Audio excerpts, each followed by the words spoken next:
The Hard Rock could come down in the near future if the city signs off on new demolition plans.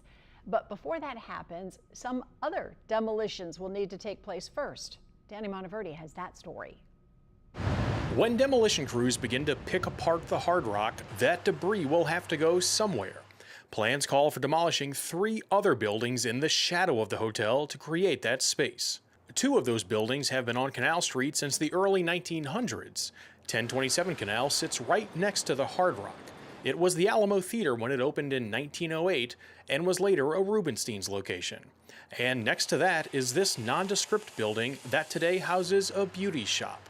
But it was once the headquarters of the regular Democratic organization, the political machine that controlled local government in the early 20th century. A third building on Iberville Street that is not historically significant would also have to go, according to plans.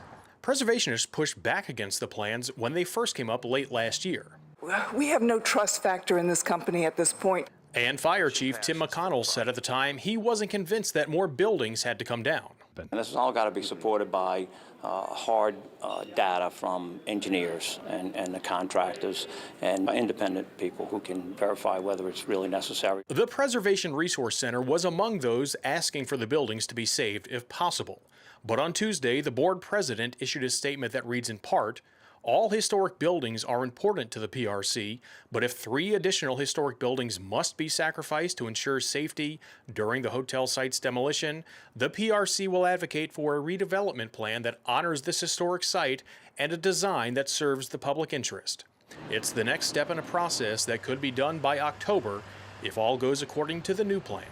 Danny Monteverdi, Eyewitness News. Well, the buildings on the Canal Street area are owned by the Kylas family. We asked the city if the Historic District Landmarks Commission would have to give an okay for the demolition of the buildings on Canal Street, but a City Hall spokeswoman only said, quote, "We have no comment."